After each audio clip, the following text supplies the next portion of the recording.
Video کے نیچے subscribe کے بٹن پہ کلک کریں، بیل کے آئیکن پہ کلک کیجئے تاکہ ہر نئی ویڈیو کی نوٹیفیکیشن آپ کو مل جائے۔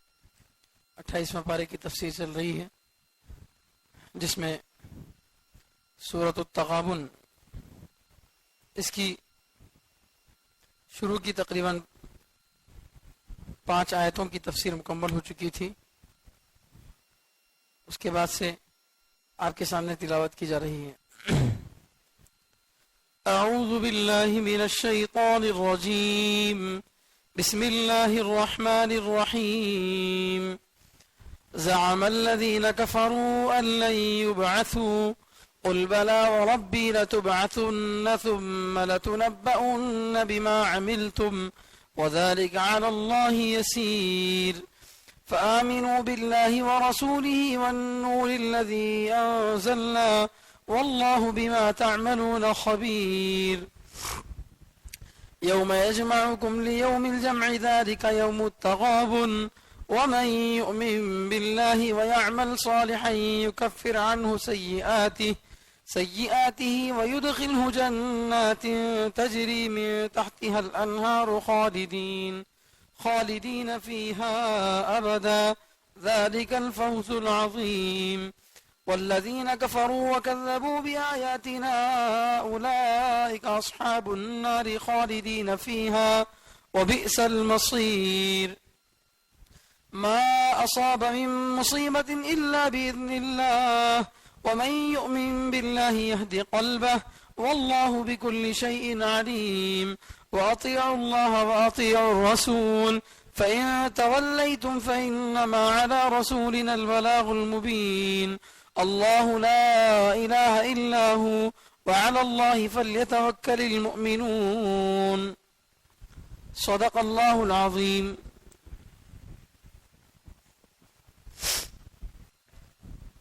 یہ سورۃ التغابن ہے، اس میں 2 رکوع اور 18 آیتیں ہیں۔ گزشتہ جمعہ میں اس سورے کے بارے میں یہ باتیں آپ کے سامنے آئی تھیں کہ شروع سورے میں اللہ تبارک و تعالی یہ بتا رہے ہیں کہ اللہ ہر عیب سے پاک ہے اور اللہ ہر خوبیوں کو اپنے اندر جمع کیے ہوئے ہیں، اور اللہ جو چاہے کر سکتے ہیں۔ اللہ اپنی قدرت کو بیان کرے۔ اس کے بعد بتائیں کہ انسانوں کی جو تقسیم ہے وہ 2 طرح کی ہے، مومن اور کافر، اور یہ تقسیم شروع سے نہیں تھی۔ انسان کو جب اللہ تعالیٰ نے پیدا کیا، حضرت آدم علیہ السلام کو، تو کفر کا کوئی دور دور تک سوال نہیں تھا۔ ان کے بعد پھر آہستہ آہستہ لوگ جو ہیں کفر کی طرف چلے گئے۔ تو اس طریقے سے انسانوں کی 2 قسمیں جو قرآن کریم بیان کر رہا، وہ ایک ایمان والا، دوسرا کافر، یہی اصل قسمیں ہیں۔ اس کے علاوہ اس گاؤں کا، اس گاؤں کا، اس ملک کا، اس ملک کا، اس خاندان کا، اس خاندان کا، رنگ روپ کا، بول چال کا، اس کا کوئی فرق کا اعتبار نہیں ہے، سمجھے۔ اللہ کے نبی صلی اللہ علیہ وسلم نے فرما دیا کہ کسی گورے کو کالے پر کوئی فضیلت نہیں ہے، عرب کے رہنے والے کو غیر عرب کے رہنے والے پر کوئی فضیلت نہیں ہے۔ جو اللہ سے ڈرنے والا ہوگا اللہ تعالیٰ اس کو فضیلت والا بنائیں گے۔ حضرت بلال حبشی رضی اللہ تعالیٰ رنگ سے کالے کلوٹے تھے، لیکن اللہ تعالیٰ نے ان کو فضیلت دی، ان کو وہ مقام دیا۔ ابو لہب جو گورا چٹا تھا لیکن اس کو وہ فضیلت حاصل نہیں ہوئی۔ تو بہرحال اس کے بعد اللہ تعالیٰ نے انسان کے بارے میں بتایا کہ اللہ تعالیٰ نے انسان کی شکل و صورت بنائی، فیس کٹ انسان کا اللہ نے بنایا، اور بہترین فیس کٹ اللہ نے انسان کا بنایا۔ انسان جیسے چہرے کا کوئی اور اللہ تعالیٰ نے نہیں پیدا کیا، چاہے وہ کتنا ہی خوبصورت جانور کیوں نہ ہو، لیکن چہرے کا جو سیٹ اپ ہے، چہرے کی جو سیٹنگ ہے، یہ صرف اللہ تعالیٰ نے انسان کی الگ بنائی ہے۔ کھڑے قد والا انسان کو اللہ تعالیٰ بنایا ہے۔ عام طور سے جانور جو ہیں جھکے ہوئے رہتے ہیں، ان کے چہرے زمین کی طرف ہوتے ہیں، لیکن انسان کو اللہ تعالیٰ نے کھڑے قد کا بنایا، اس کا چہرہ زمین کی طرف جھکا ہوا نہیں ہوتا۔ بہرحال اس کے بعد اللہ تعالیٰ یہ بتائے کہ مکے کے جو مشرکین تھے، جو اللہ کو نہیں مانتے تھے، ان کو اللہ یہ بتائے کہ اگر تم اللہ کا انکار کرو گے، اللہ کو نہیں مانو گے، تو کیا تم اللہ کے غصے سے بچ جاؤ گے، اللہ کی سزا سے بچ جاؤ گے؟ نہیں، بلکہ جس طرح سے تمہارے سے پہلے کی قومیں وہ اللہ کو ناراض کرنے کی وجہ سے عذاب میں مبتلا ہو گئی، اسی طریقے سے اگر تم بھی اللہ کو ناراض کرو گے، رسول کی اطاعت چھوڑ دو گے، تو تمہارے اوپر بھی عذاب آئے گا۔ یہ بات اللہ تعالیٰ بتائے اب اس کو جو ہے یہ لوگ اللہ کے نبی صلی اللہ علیہ وسلم کو کیوں نہیں مانتے تھے؟ اللہ کو تو مشرک بھی مانتے تھے، لیکن صرف اللہ کو ماننے سے آدمی مسلمان نہیں بنتا. اللہ کو تو مشرک بھی مانتے تھے. آج بھی بہت سے ہندو ہیں جو اللہ کو مانتے ہیں، اللہ کا احترام کرتے ہیں، اللہ کے نام پر غریبوں کو کھلاتے ہیں، رمضان میں مسجدوں میں لا کر صدقہ خیرات دیتے ہیں. اللہ کو ماننے والے آج بھی ہیں. بلکہ حقیقت یہ ہے کہ کوئی آدمی عقل رکھنے والا اللہ کا انکار کر ہی نہیں سکتا. تو بہرحال اللہ تعالیٰ کو ماننے سے صرف آدمی مومن نہیں بنتا، رسول اللہ صلی اللہ علیہ وسلم کو بھی ماننا ضروری ہوگا. اب رسول اللہ صلی اللہ علیہ وسلم کو انہوں نے کیوں نہیں مانا، مکے کے لوگوں نے کیوں نہیں مانا؟ تو اس کی وجہ یہ بتائی جا رہی ہے. مکے کے لوگ یہ سمجھتے تھے کہ جو نبی ہوگا وہ ہماری طرح انسان نہیں ہوگا. اگر انسان ہے تو نبی نہیں ہو سکتا، نبی ہے تو انسان نہیں ہو سکتا. ایسا جو ہے دونوں کے درمیان میں ضد، ایک دوسرے کی ضد ہے سمجھاتے تھے. جو نبی ہوگا وہ انسان نہیں ہو سکتا، اور اگر کوئی انسان ہے کھاتا پیتا تو پھر وہ نبی نہیں بن سکتا، ایسے سمجھتے تھے. حالانکہ یہ کوئی نیا نہیں تھا کہ اللہ کے نبی صلی اللہ علیہ وسلم کو اللہ تعالیٰ نے نبی بنا کر بھیجا، بلکہ آپ سے پہلے حضرت ابراہیم علیہ السلام کو اور بھی بہت سارے پیغمبروں کو اللہ تعالیٰ نے بھیجا، اور وہ سب کیا تھے؟ انسان ہی تھے. یہ مکے کے جو مشرک تھے وہ ابراہیم علیہ السلام کو فالو کرتے تھے، یعنی مطلب ان کے فالوور ہونے کا دعویٰ کرتے تھے. جیسے یہودی اپنا آئیڈیل کس کو بناتے تھے؟ موسیٰ علیہ السلام کو، اور عیسائی حضرت عیسیٰ علیہ السلام کو اپنا آئیڈیل بناتے تھے. تو مکے کے مشرک یہ بولتے تھے ہمارے جو پیغمبر ہیں جن کو ہم فالو کرتے ہیں وہ حضرت ابراہیم ہیں. تو حضرت ابراہیم علیہ السلام ہو یا ان کے بیٹے حضرت اسماعیل، حضرت اسحاق علیہ السلام ہو، یہ سب انسان ہی تو تھے. تو جب وہ انسان تھے تو پیغمبر بنے، اور آپ حضرت محمد مصطفیٰ صلی اللہ علیہ وسلم انسان ہے تو کیا پیغمبر نہیں بن سکتے؟ غلط بات ہے. تو آج یہ تصور ہماری امت میں کچھ نہ کچھ اعتبار سے باقی ہے. کچھ لوگ اللہ کے نبی صلی اللہ علیہ وسلم کا مقام اتنا اونچا کر دیتے ہیں کہ اللہ کے برابر کر دیتے ہیں، بلکہ بعض مرتبہ تو نعوذ باللہ اللہ سے بڑھ کر نبی کا مقام بیان کرتے ہیں. یہ سراسر غلط ہے، سراسر غلط ہے. اللہ کے نبی صلی اللہ علیہ وسلم یقیناً اللہ کے بعد سب سے زیادہ عزت والے ہیں، سب سے زیادہ مقام اور مرتبے والے ہیں، لیکن کبھی وہ اللہ کے برابر نہیں ہو سکتے، عبادت کے قابل نہیں ہو سکتے. نبی نبی ہوتے ہیں، اللہ اللہ ہوتے ہیں. تو یہ فرق جو ہے عام طور سے بعض لوگ ملحوظ نہیں رکھتے. نبیوں کو تو چھوڑیے، کچھ ولیوں تک کو بھی جو ہے اللہ کا درجہ دے دیتے. شیخ اعظم دستگیر کے معنی ہاتھ پکڑنے والا. تو کہتے ہیں کہ نعوذ باللہ اللہ ایک مرتبہ جنت میں ان کے ساتھ جا رہے تھے، اللہ کا پاؤں پھسلا، گرنے لگے تو انہوں نے ہاتھ پکڑ لیا اللہ کا. استغفر اللہ. یعنی اللہ کو بچانے والے، اللہ کی مدد کرنے والے. ایسے واہیات، ایسی فضول چیزوں کا عقیدہ رکھنے والا مسلمان ہو سکتا ہے جو اللہ کو اس قدر عاجز سمجھے؟ تو نہیں ہوتا. ولیوں سے محبت رکھنی چاہیے، نبیوں سے محبت رکھنی چاہیے، لیکن وہ ایک حد تک، جہاں تک رسول اللہ صلی اللہ علیہ وسلم سے محبت کرنے کا جو ہے اختیار دیا گیا وہاں تک کرنی چاہیے. اس سے آگے عبادت کا، عقیدت کا مرحلہ وہ صرف خدا کے لیے ہے. اب آگے اللہ تعالیٰ بتا رہے ہیں زعم الذین کفروا ان لن یبعثوا قل بلا وربی لتبعثن ثم لتنبؤن بما عملتم وذلك علی اللہ یسیر. اصل مین مدعا کیا تھا ان مشرک لوگوں کے؟ نبی کو بھی انکار کرنے کا ایک وجہ تو بتائی گئی کہ وہ نبی کو جو ہے انسان ہے تو انسان کیا نہیں بن سکتے؟ نبی نہیں بن سکتے، ایسا بولتے تھے. دوسری وجہ جو اہم عقیدہ اسلام کا ہے، بعث بعد الموت، مرنے کے بعد کی زندگی. اسلام میں یہ سب سے بنیادی عقیدہ ہے کہ مرنے کے بعد ہی اصل زندگی ہے. یہ تو معمولی زندگی ہے، چھوٹی سی زندگی ہے. تو وہ لوگ نہیں مانتے تھے کہ مرنے کے بعد کوئی زندگی ہے، کہتے تھے کہ مر گئے تو ختم، اب اس کے بعد کوئی زندگی نہیں ہے. تو اس کو اللہ تعالیٰ فرماتے ہیں کہ اللہ تعالیٰ جو اتنے بڑے آسمانوں کو پیدا کیا، زمین کو اللہ تعالیٰ نے بچھایا، اور اللہ ہر چیز پر قدرت رکھنے والا، ہر انسان کا فیس کٹ اللہ نے الگ الگ بنایا. شروع سے لے کر اب تک کروڑوں کھربوں انسان پیدا ہوئے اور ہوتے رہیں گے. ان سب کی اللہ تعالیٰ ایک دوسرے سے شکل الگ الگ بنائی. دو لوگ شکل میں ایک جیسے بھی ہوں لیکن عادتوں میں ایک جیسے نہیں ہوتے. تو ہر انسان کو اللہ تعالیٰ نے اپنی جگہ ایک عجوبہ بنایا. تو ایسی قدرت رکھنے والا اللہ کیا وہ مرنے کے بعد دوبارہ زندہ نہیں کر سکتا؟ بھئی پہلی مرتبہ پیدا کرنا یہ مشکل ہے یا پیدا کرنے کے بعد دوبارہ اٹھانا مشکل ہے؟ پہلی مرتبہ پیدا کرنا مشکل ہے. کوئی ماڈل آپ کے پاس ہے نہیں. آپ ایک چیز بنانا چاہ رہے ہیں, ایک راکٹ بنانا چاہ رہے ہیں, اس راکٹ کے لیے آپ کے پاس ماڈل نہیں ہے کہ کس طریقے کا جو ہے ماڈل بنائے. کوئی گاڑی بنانا چاہ رہے ہیں, اس کا ماڈل آپ کے پاس نہیں, پلان نہیں ہے اس کا, تو پھر آپ جو ہے بنانے کے لیے پریشان ہوں گے. جب ایک مرتبہ ماڈل بن گیا, پلان بن گیا, اس کا سانچہ تیار ہو گیا, تو اب کتنے چاہے نکالو, کوئی مسئلہ نہیں. تو پہلی مرتبہ اللہ تعالیٰ نے جب سارے انسانوں کو پیدا کیا تو اللہ کے لیے کوئی مشکل تھا نہیں, جبکہ انسان کا کوئی وجود تھا ہی نہیں. مٹی سے اللہ نے انسان کو بنایا, تو کیا مرنے کے بعد اللہ اس کے جسم کو دوبارہ زندہ نہیں کر سکتے؟ ضرور زندہ کریں گے. یہ مرنے کے بعد کی زندگی کا انکار کیوں کرتے تھے؟ کیونکہ آدمی اچھا کام کرتا ہے کس واسطے؟ مرنے کے بعد کی زندگی کے لیے.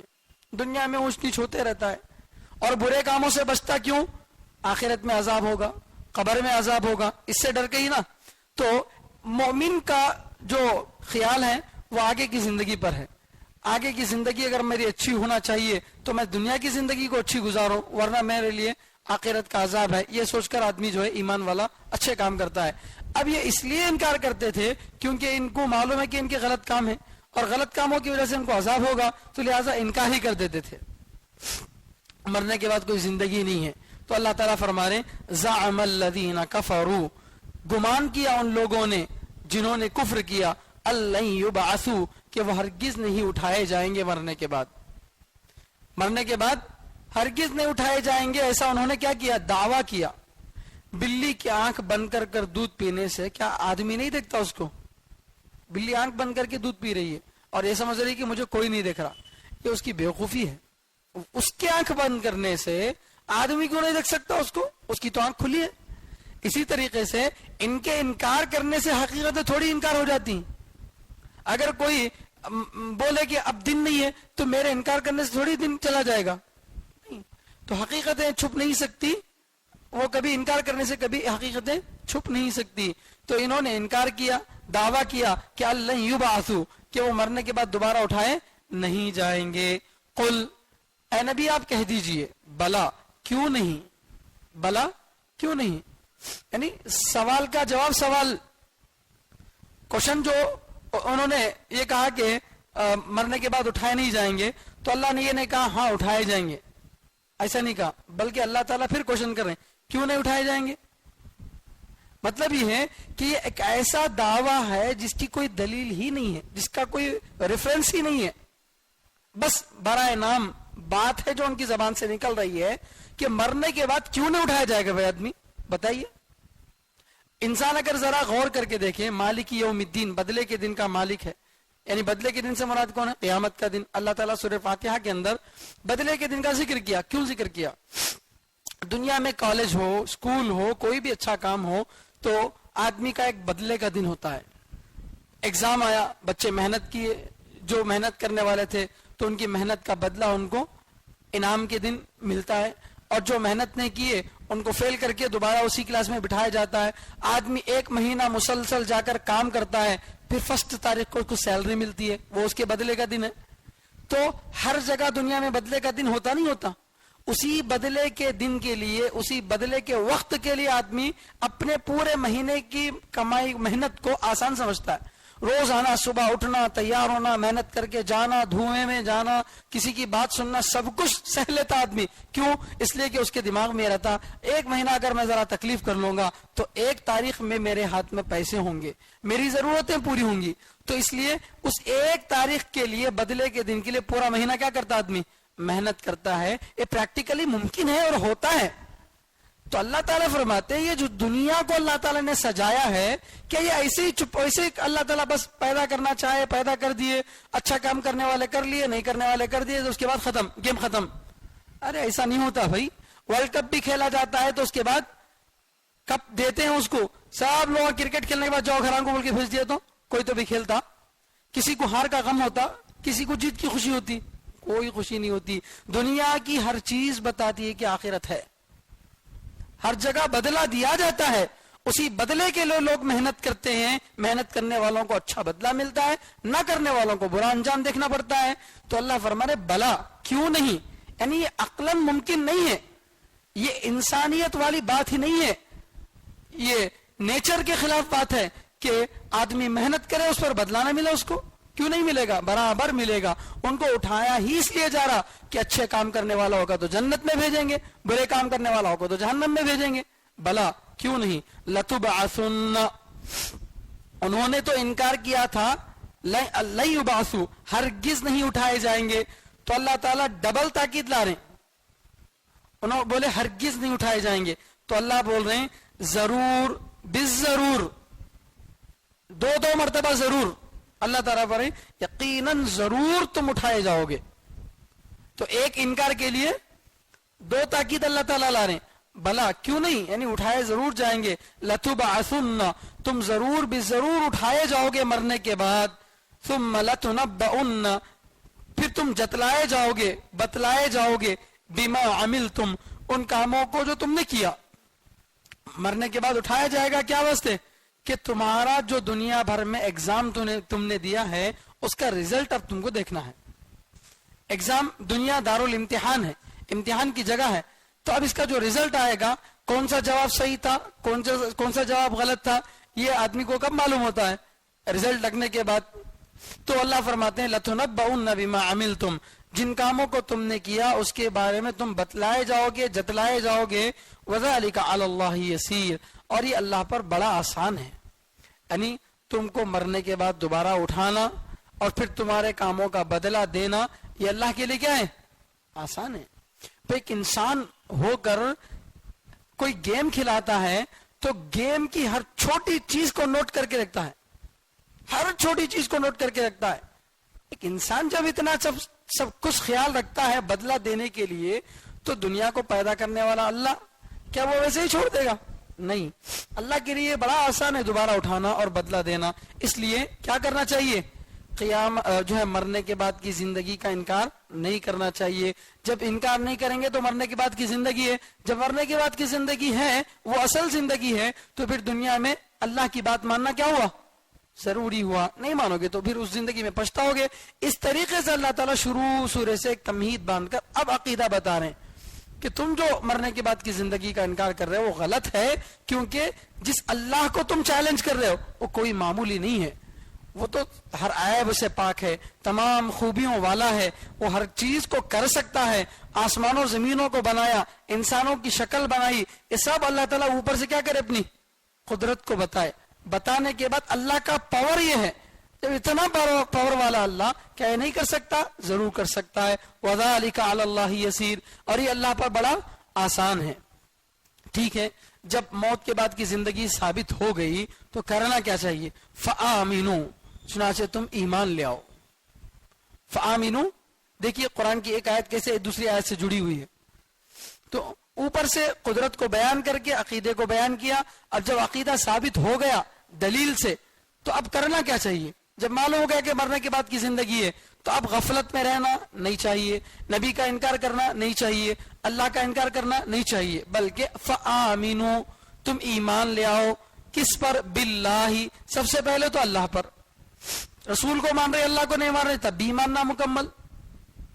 باللہ، اللہ پر ایمان لے آؤ، اللہ کو دل سے مانو. صرف اللہ کو ماننے سے کام چل جائے گا؟ نہیں. ورسولہ، اور اللہ کے رسول پر بھی ایمان لاؤ. اللہ کے رسول پر بھی ایمان لاؤ، کیونکہ کلمہ صرف لا الہ الا اللہ نہیں ہے بلکہ محمد الرسول اللہ بھی ہے.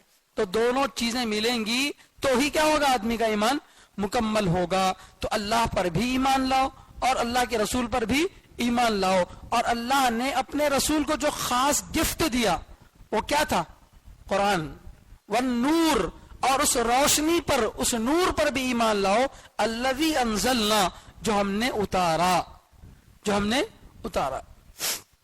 تو اللہ کو بھی ماننا ہے اور رسول کو بھی ماننا ہے. اور اللہ اور اس کے رسول کو ماننے کے ساتھ جب اللہ اور اس کے رسول کو مانیں گے تو اللہ نے اپنے پیغمبر کو رسول بنایا، محمد صلی اللہ علیہ وسلم کو. اس کا ذکر کہاں آیا؟ قرآن میں آیا. اور رسول اللہ صلی اللہ علیہ وسلم کیا چاہتے ہیں، اللہ کیا چاہتے ہیں، ان سب کا ذکر کہاں ہے؟ قرآن میں ہے. تو قرآن روشنی ہے. قرآن کیا ہے؟ روشنی. روشنی سے راستہ آسان ہوتا ہے. تو لہذا اسلام ایک راستہ ہے اور قرآن اس کے لیے روشنی ہے. تو اللہ تعالیٰ کیا فرماتے ہیں؟ اللہ پر بھی ایمان لاؤ, اس کے رسول پر بھی ایمان لاؤ, اور اس نور پر بھی ایمان لاؤ جو ہم نے اتارا, یعنی قرآن پر ایمان لاؤ. واللہ بما تعملون خبیر, اور اللہ تعالیٰ ان کاموں کو جو تم کرتے ہو خبر رکھنے والا ہے, جن کاموں کو تم کرتے ہو خبر رکھنے والا ہے. یعنی اللہ تعالیٰ کے اتنا کہنے کے بعد بھی اگر کوئی جو ہے دل سے ایمان نہ لائے, صرف ظاہری طور پر اقرار کر لے اور یہ سمجھے کہ میں بڑا ہوشیار ہوں, دل سے تو اللہ کو نہیں مانا, ظاہری طور پر اسلام کا دعویٰ کر لیا تاکہ مسلمانوں کے شر سے بھی بچ جاؤں اور جنگ لڑنے سے بھی بچ جاؤں, ایسا اگر کوئی کرتا ہے تو یہ دھوکہ انسانوں کو تو دے سکتا ہے لیکن اللہ کو نہیں دیکھ سکتا, کیونکہ اللہ تعالیٰ ہر کام کی خبر رکھنے والے ہیں. اللہ تعالیٰ کو ہر کام کی جو ہے انفارمیشن ہے یہ بتا رہے ہیں. آگے اللہ تعالیٰ قیامت کا ذکر کر رہے ہیں. یوم یجمعکم لیوم الجمع, جس دن تم کو اللہ تعالیٰ جمع کریں گے, جمع کرنے کے دن, وہ دن جس دن تم کو جمع کریں گے جمع کرنے کے دن. ذالک یوم التغابن, یہی خسارے اور نقصان کا دن ہوگا. اس سورہ کا نام کیا تھا؟ سورۃ التغابن. تغابن کے معنی نقصان, دھوکا, خسارہ, لاس, یہ جو ہے معنی تھا تغابن کا. تو اس سورہ کا نام ایسا کیوں رکھا گیا؟ تو اس کا جواب دیا گیا تھا کہ بھئی اگر آدمی اللہ کو نہیں مانے گا تو وہ آخرت میں کیا کرے گا؟ نقصان اٹھائے, خسارہ اٹھائے گا.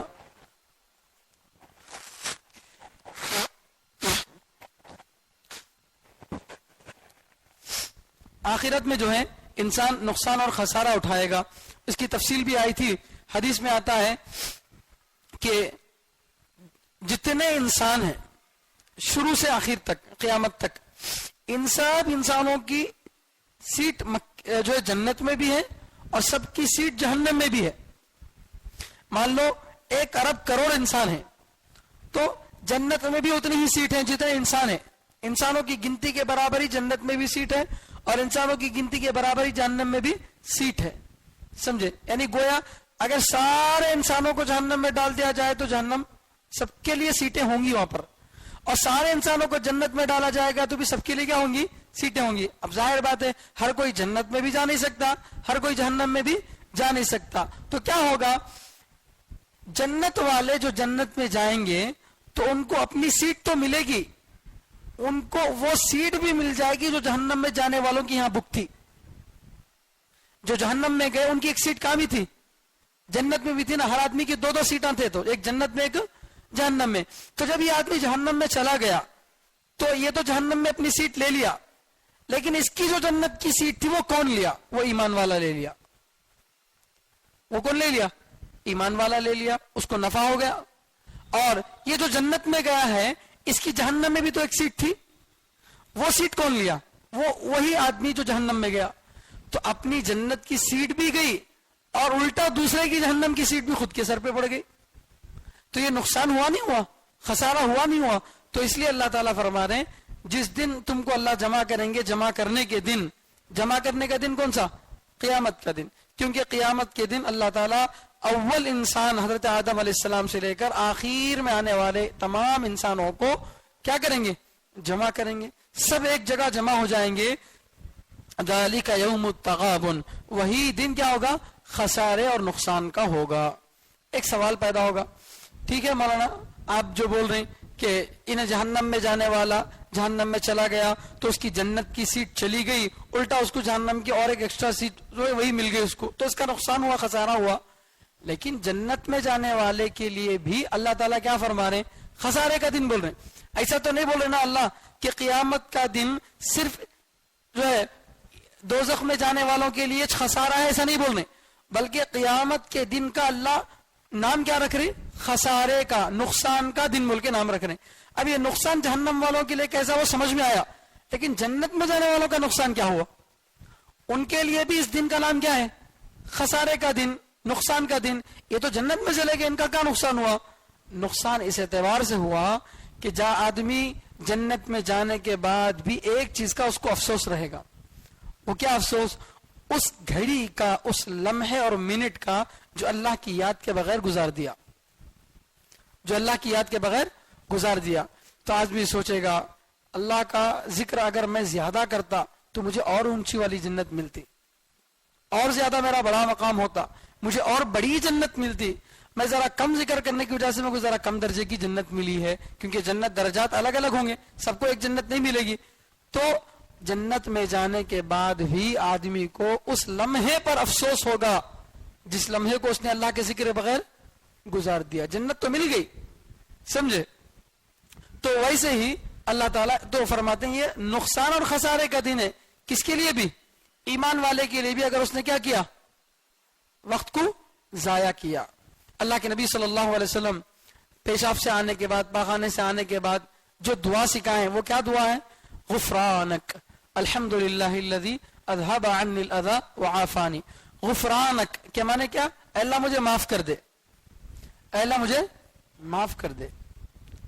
پائخانے کو یا پیشاب کو جا کے آئے تو معافی مانگنے کی کیا ضرورت ہے؟ کیا تو گناہ کا کام کر گئے؟ انسان کی ضرورت تھی جا کے آئے. موشنز کو جا کر آنے کے بعد، ٹوائلٹ جا کے آنے کے بعد پہلا جملہ اللہ کے نبی کیا سکھا رہے؟ غفرانک، اے اللہ معاف کر دے. بول کے کیوں معاف کرنا؟ ایسے کیا غلطی کر دی ہے؟ وہاں جتنی دیر بیٹھے اللہ کا ذکر نہیں کر سکتے تھے نا، اور پھر بھی اللہ کا نام جو ہے دل میں آتا رہا، اس گندی جگہ پر بھی اللہ کا کبھی خیال آ گیا، یہ بھی غلط ہے. اور اللہ کا نام نہیں لیا تو اتنا وقت بھی کیا ہو گیا؟ آدمی کا تھوڑا وقت ضائع ہوا نا. تو اس اعتبار سے اللہ کے نبی صلی اللہ علیہ وسلم فرماتے ہیں کہ اللہ معاف کر دے، اتنا وقت جو ہے تیری یاد کے بغیر یا ایسی گندی جگہ پر بھی تیرا نام جو ہے مجھے یاد آ گیا، اس لیے مجھے کیا کر دے؟ معاف کر دے. تو اب سوچ کر دیکھیے کیا حال ہے. اللہ کے نبی صلی اللہ علیہ وسلم اتنے معمولی وقت کا بھی حساب کر رہے ہیں اور ہم بے حساب اپنا وقت ضائع کر رہے ہیں. اسی لیے جو ہے آدمی کو اپنے 24 گھنٹے کی زندگی کو عبادت بنانا ہے. عبادت بنانے کے لیے مسجد میں بیٹھ کر اللہ اللہ بولتے رہنا ضروری نہیں ہے. بزنس کرنے والا بزنس میں لگے، نوکری کرنے والا نوکری میں لگے، دینداری کے ساتھ کام کرے، کسی کو دھوکہ نہ دے. آپ نوکری کر رہے ہیں، آپ کے پاس کوئی آدمی آیا، آپ کام کر سکتے ہیں، پھر بھی سستی سے کل آؤ بول کے بھیج دے رہے ہیں، یا جان بوجھ کر اس کو ٹال مٹول کر رہے ہیں، نہیں کرنا، گناہ ہوگا. اگر آپ کا جو کام ہے جو آپ کر سکتے ہیں اس کو کر کے دے دیے تو یہ عبادت ہے، اس پر آپ کو ثواب ملے گا. تجارت کرنے والا دھوکہ نہیں دے رہا، غلط قسم کا بیپار نہیں کر رہا، جھوٹ نہیں بول رہا، تو یہ تجارت کرنا بھی کیا ہے؟ عبادت ہے. رات میں سوتے وقت دعا پڑھ لیا اور سو کر اٹھنے کے بعد کی دعا پڑھ لیا، سوتے وقت عشاء پڑھ لیا، اٹھنے کے بعد فجر پڑھ لیا، تو پوری رات کیا ہوگی؟ عبادت. کھانے سے پہلے دعا پڑھ لیا، کھانے کے آخر میں دعا پڑھ لیا، تو پورا کھانا آدھا گھنٹہ 10 منٹ 15 منٹ کیا ہو گیا؟ عبادت. سمپل ہے نہیں عبادت کرنا؟ عبادت کرنا سمپل ہے. کیسا؟ نبی کا طریقہ اختیار کر لو. نبی علیہ السلام نے جو سنتیں بتائی ہیں ان کو اپنا لو، اسی طریقے کو فالو کرو، تو پھر آدمی کی 24 گھنٹے کی زندگی کیا بن سکتی ہے؟ عبادت بن سکتی ہے. پھر انسان کو پچھتاوا نہیں ہوگا، افسوس نہیں ہوگا. اللہ ہم سب کو سنتوں پر عمل کرنے کی توفیق عطا فرمائے. تو اللہ تعالیٰ جس دن تم کو جمع کریں گے، جمع کرنے کے دن ذالک یوم التغابن، تو یہی نقصان اور خسارے کا دن ہوگا. ومن یؤمن باللہ ویعمل صالحا یکفر عنہ سیئاته ویدخلہ جنات تجری من تحتها الانہار خالدین فیہا ابدا ذالک الفوز العظیم. پھر اللہ تعالیٰ ایمان والے بندوں کے بارے میں بتا رہے ہیں کہ جو کوئی اللہ پر ایمان لائے. اللہ تو شروع میں کیا بولے؟ ایمان لاؤ بولے، اللہ پر ایمان لاؤ، رسول پر ایمان لاؤ، قرآن پر ایمان لاؤ بولے. اب ایمان لائے تو ہوگا کیا؟ ایک کافر تھا، ایمان لا لیا، اللہ کو مان لیا، تو کیا ہوگا اس کا نفع؟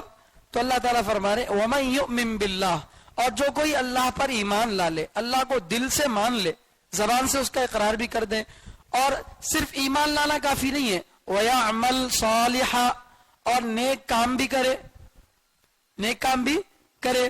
لا الہ الا اللہ محمد رسول اللہ سچے دل سے پڑھ لیا، نہ ایک نماز پڑھ رہا، نہ ایک روزہ رکھ رہا، نہ قرآن پڑھ رہا، کوئی عمل نہیں کر رہا، تو اللہ کی ذات سے امید ہے اللہ سے معاف ضرور کریں گے، لیکن بہت بڑے جو ہے عذاب کے بعد، کیونکہ عمل نیک صالح عمل کرنا بھی کیا ہے؟ ضروری ہے. الا الذین آمنوا وعملوا الصالحات، تو سارے انسان خسارے میں، مگر کون؟ جو ایمان لانے کے ساتھ ساتھ کیا بھی کرے؟ عمل بھی کرے. تو جو کوئی اللہ پر ایمان لائے، صرف ایمان لانا نہیں بلکہ وَيَعْمَلْ صَالِحًا، اور نیک اعمال بھی کرے، يُكَفِّرْ عَنْهُ سَيِّئَاتِهِ، تو اللہ اس سے اس کی برائیوں کو دور کر دیتے ہیں. اللہ اس سے اس کی برائیوں کو دور کر دیتے ہیں. ایمان لانے سے پہلے جو اس سے برائیاں ہوئی تھیں ان برائیوں کو اللہ کیا کر دیتے ہیں, اس سے دور کر دیتے ہیں, معاف کر دیتے ہیں. حدیث میں آتا ہے الاسلام یہدم ما کان قبلہ, اسلام لانے سے پہلے کے جتنے گناہ تھے ان سارے گناہوں کو ختم کر دیتا ہے. آدمی غیر مسلم تھا, 50 سال کا گنہگار تھا, لیکن ایک مرتبہ کلمہ پڑھ لیا تو اب جو ہے اللہ تعالیٰ اس کو کیا کر دیتے ہیں, سارے پچھلے گناہوں سے معافی عطا فرما دیتے ہیں. لیکن اگر کسی کا حق دبایا تھا تو پھر دینا پڑے گا. ایسا نہیں کہ بلی جو ہے 100 چوہے کھا کے آخر میں ہنس پہ گئی, ویسا نہیں ہونا. تو بلکہ اگر کسی کا حق دبایا تھا تو حق دے دے تبھی جا کر معافی ہوگی. تو لیکن اللہ تعالیٰ ضرور معافی کریں گے. صرف اللہ تعالیٰ اس سے اس کی برائیوں کو دور نہیں کریں گے بلکہ وَيُدْخِلْهُ جَنَّاتٍ, اللہ اس کو ایسے باغات میں داخل کریں گے تجری من تحتها الانہار, جن کے نیچے نہریں بہتی ہیں, جن کے نیچے ندیاں بہتی ہیں. ندیاں بہتی ہیں بول تو ہمارے کو کیسی کنال دیکھ کے تنگا بدرا ندی دیکھ کے عادت ہے, ایچ پانی ہے نکلے تو. عرب کا علاقہ جہاں پر پانی ایسا ہی مہنگا جیسے ہمارے پاس پیٹرول, آدمی پانی کے لیے ترستا ہے تو بہت زیادہ پانی کم پایا جاتا ہے. اس علاقے میں اگر آپ سے یہ کہیں کہ آپ کے پاس سے کیا نکلیں گی, پانی کی ندیاں نکلیں گی, تو اب سمجھ میں آتا اس کو صحیح مطلب سمجھ رہے, کیونکہ قرآن کے اولین مخاطب کون ہے, صحابہ ہیں. سب سے پہلے اللہ تعالیٰ قرآن کس کو سمجھانا چاہتے ہیں, صحابہ کو. رسول اللہ صلی اللہ علیہ وسلم بغیر کسی واسطے کے بھیجے گئے کس کے لیے, صحابہ کے لیے. پھر صحابہ کے واسطے سے ساری امت پہ بھیجے گئے. سمجھ رہے, اگر آج ہم سے کوئی یہ کہہ دے کہ تم نماز پڑھ لو تمہارے لیے پیٹرول کا ایک کنواں دے دوں گا, تو اب آدمی کو سمجھ میں آتا پیٹرول کا کنواں میرے کو دے ڈالتے, کتنی بڑی چیز ہے نہیں, کیونکہ ہمارے پاس وہ چیز ہے نہیں تو وہ دے تو بولتا ہمارے کو کیا ہوتی, خوشی ہوتی. تو اللہ تعالیٰ فرماتے ہیں کہ ایسے باغات میں داخل کریں گے جن کے نیچے نہریں بہتی ہیں. یہ جو باتیں اللہ تعالیٰ بتاتے ہیں قرآن میں, جنت کا جہاں بھی ذکر آ رہا, جنت میں یہ ہے وہ ہے بول کو جو قرآن کریم میں ذکر کیا جا رہا, یہ موٹے سے موٹا دماغ رکھنے والا نہیں پڑھا لکھا آدمی بھی سمجھنے کے لیے ہے نہیں. باغ سمجھنے کے لیے کوئی ڈگری پڑھ کر رہنا ضروری ہے, ندی نالا سمجھنے کے لیے کوئی جو ہے بڑا پڑھا لکھا ہونا ضروری ہے نہیں, ہر آدمی اس کو سمجھ سکتا. اور قرآن آیا سب کو ہدایت دینے کے لیے, تو اللہ مثالیں ویسی دیتے ہیں کہ ہر آدمی کو کیا ہو, سمجھ میں آئے. اللہ مثال انسانوں کی جو ہے عقل کو سامنے رکھ کر دیتے ہیں, اپنے لیول کی مثالیں اللہ نہیں دیتے. چنانچہ قرآن کریم میں خود دوسری جگہ اللہ تعالیٰ فرماتے ہیں اور حدیث میں بھی اللہ کے نبی فرماتے ہیں کہ جنت میں ایسی نعمتیں ہیں مالا عین رات ولا اذن سمعت ولا خطر علی قلب بشر, کہ اللہ نے جنت میں ایسی نعمتیں رکھی ہیں کہ نہ کسی کان نے سنا ہوگا نہ کسی آنکھ نے دیکھا ہوگا, دیکھنا سننا تو دور, کسی کے دل میں ایسا خیال بھی نہیں گزرا ہوگا. آج آپ دبئی جا کے دیکھو کتنا ترقی یافتہ ہے, اس کو دیکھ کر بڑے بڑے ملکوں کو دیکھ کر آدمی سوچتا رہے بھائی کیا زبردست ٹیکنالوجی ہے, کیسی چیزیں انہوں نے بنائی ہیں. تو یہ انسان دیکھ بھی لیا, یہ انسان سن بھی لیا, ایسی چیزیں جنت میں نہیں ہوگی. کیوں, اس کو تو دیکھ بھی لیا سن بھی لیا, اس کا آئیڈیا دماغ میں آ بھی گیا. اللہ ایسی جنت بنائے ہیں نہ کسی انجینئر کے دماغ میں ایسا پلان آیا, نہ کوئی دیکھا نہ کوئی سنا. یہ ہے اصل جنت کی حقیقت. تو اللہ تعالیٰ اس کو ایسے باغات میں داخل کریں گے جس کے نیچے نہریں بہتی ہیں. اچھا, جنت میں داخلہ جو اللہ تعالیٰ دے رہے ہیں تو اتنا نہیں کہ چل بھائی تو 60 سال میری عبادت کر کے گزارا دنیا میں, تیرے کو 60 سال جنت نہیں, عبادت کرے 60 سال لیکن جنت کی مل رہی کیسی, خالدین فیہا ابدا, اس میں ہمیشہ رہنے والے ہوں گے, جنت میں ہمیشہ رہنے والے ہوں گے. اللہ کا کرم دیکھیے کہ عبادت تو معمولی وقت کی کیا لیکن اللہ تعالیٰ ثواب اس کا بدلہ ہمیشہ کا دے رہے ہیں. کیوں, اس لیے کہ ایمان والا جو اللہ کو مانتا ہے اگر اسے موت اب نہ آتی, 1.5-2 سال کے بعد آتی, 1-2000 سال کے بعد بھی آتی, تب بھی وہ کیا ہوتا, ایمان والا ہی ہوتا. اگر اس کو ہمیشہ کی زندگی دی جاتی تب بھی وہ کیا ہوتا, ایمان والا ہی ہوتا. اس کی نیت چونکہ ہمیشہ اللہ کو ماننے کی ہے اس لیے اس کو ہمیشہ کی جنت. اور کافر انہیں بھی 60-70 سال اللہ کی نافرمانی کیا, ایسا بول کے اس کو 60-70 سال کی جہنم نہیں ہے. کیوں؟ اس لیے کہ نیت کیا تھی اس کی. ابو جہل جب مر رہا تھا تو کیا بول کر مرا کہ پہلے سے زیادہ میں اسلام کا دشمن ہوں. مرتے وقت میں بھی کیا بولا؟ میں پہلے سے زیادہ اسلام کا دشمن ہوں, یہ بول کر مرا. تو یہ ہے وہ اگر اس کو اور 2000-4000 سال بھی عمر دی جاتی تب بھی وہ کیا ہوتا؟ اللہ کا منکر ہی ہوتا. چونکہ اس کی نیت ہمیشہ انکار کی تھی, ہمیشہ کی جہنم ملے گی. اس کی نیت چونکہ ہمیشہ کی جنت کی تھی اس لیے ہمیشہ کی اس کو جنت ملے گی. خالدین فیہا ابدا, درحال کہ وہ اس میں ہمیشہ ہمیش ہوں گے. ذالک الفوز العظیم, یہی سب سے بڑی کامیابی ہے. یہی سب سے بڑی کامیابی ہے. کیا؟ گناہوں کا مٹ جانا اور آدمی کو اللہ تعالیٰ جنت میں داخل کر دیا اور جنت میں یہ نعمتیں جو مل گئی ہیں اللہ فرماتے ہیں یہی سب سے بڑی کامیابی ہے. تو مطلب یہ ہے کہ انسان جس کو دنیا میں اپنی کامیابی سمجھتا ہے, آدمی کی فکر یہ ہوتی ہے کہ میں مرنے سے پہلے میرا ایک اچھا بڑا گھر ہو, میری ایک اپنی گاڑی ہو, میرا بینک بیلنس ہو, میرا ایسا ہو ویسا ہو. اس کو آدمی کامیابی سمجھتا ہے. اس کو کامیابی سمجھنا غلط نہیں ہے, لیکن اسی کو کامیابی سمجھنا غلط ہے. اسی کو کامیابی سمجھنا غلط ہے. آپ پیسہ کمائیے, کروڑ پتی بنیے. عثمان بن عفان رضی اللہ تعالیٰ کتنے بڑے مالدار تھے. عبد الرحمن بن عوف رضی اللہ تعالیٰ کے مال کے سامنے کوئی ٹاٹا برلا کام نہیں آتا. بڑے مالدار تھے لیکن انہوں نے اس مال سے محبت نہیں کی, اللہ کے راستے میں اس کو لٹایا اور جو ہے مال آنے کے باوجود بھی اللہ کی اطاعت اور فرمانبرداری کرتے رہے, گھمنڈ کبھی نہیں کیا. تو آپ کو اللہ نے مال دیا ہے, خوب مال کمائیے, کوئی منع نہیں کرتا, خوب گھر بنائیے, خوب زمینیں خریدیے, لیکن اللہ سے غافل مت ہو جائیے. دنیا میں لگ کر اللہ سے غافل نہیں ہونا, یہ اصل جو ہے مقصد ہے. ورنہ حقیقت میں اگر کوئی آدمی کامیابی چاہتا ہے تو وہ کامیابی اللہ تعالیٰ کس میں رکھے ہیں؟ ایمان اور نیک عمل میں رکھے ہیں. ایمان اور نیک عمل میں رکھیں. ایمان لانے کے لیے کتنے پیسوں کی ضرورت پڑتی ہے؟ کوئی آدمی کلمہ پڑھنا چاہ رہا تو کتنے ڈپازٹ کرنا پڑتا کلمہ پڑھنے کے لیے؟ ہے کوئی ڈپازٹ؟ بینک میں آپ اپنا بیلنس کھولنا, اکاؤنٹ کھولنا چاہ رہے ہیں SBI میں, تو کتنا بننا پڑتا؟ کم از کم 3000 روپے منیمم بیلنس رکھنا پڑتا, نہیں تو آپ کا اکاؤنٹ نہیں کھلتا ہے. نہیں, کسی بھی چیز میں شامل ہونے کے لیے یہ رہتا, یہ اتنا اتنا بول کے. یہاں کچھ بھی نہیں ہے. ایمان لانے کے لیے غریب امیر سب برابر. اچھا, ہاتھ پیر ہونا ضروری ہے کیا؟ ضروری نہیں ہے. بولنا ضروری ہے کیا؟ نہیں ہے. دیکھنا سننا ضروری ہے کیا؟ نہیں. اللہ اکبر. کامیابی کا دار و مدار اللہ نے رکھا تو ایسے عمل کو رکھا جو ہر انسان کر سکتا ہے. کوئی یہ نہیں بول سکتا اے اللہ تو جنت کے لیے ایسی چیز رکھ دیا کہ جس میں چلنا پڑتا ہے, میرے پاس پیر نہیں تھے, اگر تو پیر دیتا تو میں چلتا تھا. نہیں, دل تو ہر ایک کو دیا نا اللہ, تو پھر دل کے بغیر تو انسان ہے نہیں. تو اسی دل میں اللہ کو بسا لو, جنت مل جائے گی. اور جتنا تم سے ہو سکتا ہے نیک کام کرنا کرو. کھڑے ہو کر نہیں پڑھ سکتے بیٹھ کر پڑھو نماز, بیٹھ کر نہیں پڑھ سکتے لیٹ کر پڑھو, لیٹ کر نہیں پڑھ سکتے اشارے سے پڑھو. تو یہ سہولت اللہ تعالیٰ نے دی ہے اور یہ ہر آدمی کر سکتا ہے, اور اسی لیے اللہ فرما رہے یہ ہے اصل کامیابی. جو کوئی نہیں کر سکتا وہ ہم کر لیے, اس میں کوئی بڑے ہم تو رمخا نہیں بنتے, اس کو ہر کوئی کر سکتا ہے.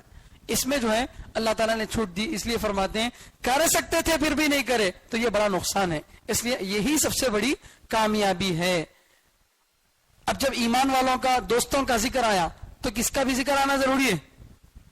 جو اللہ کو نہیں ماننے والے ان کا بھی ذکر آنا ضروری ہے. چنانچہ اب آگے کی آیت میں اللہ فرما رہے والذین کفروا, اور وہ لوگ جنہوں نے اللہ کا انکار کیا, اللہ کو نہیں مانا, اللہ کا انکار کیا. وَكَذَّبُوا بِآيَاتِنَا, اور ہماری آیتوں کو جھٹلایا. اللہ تعالیٰ کی جو نشانیاں, جو اللہ تعالیٰ کے آیتیں اتری تھیں, ان آیتوں کو انہوں نے کہا یہ جھوٹی باتیں ہیں, یہ صحیح نہیں ہے. اللہ کی آیت کہتی ہے کہ مرنے کے بعد کی زندگی ہے, انہوں نے انکار کر دیا. اللہ کی آیت کہتی ہے کہ انسان نبی بن سکتا ہے, انہوں نے انکار کر دیا. اللہ کی آیت کہتی ہے کہ اللہ ایک ہے, انہوں نے انکار کر دیا.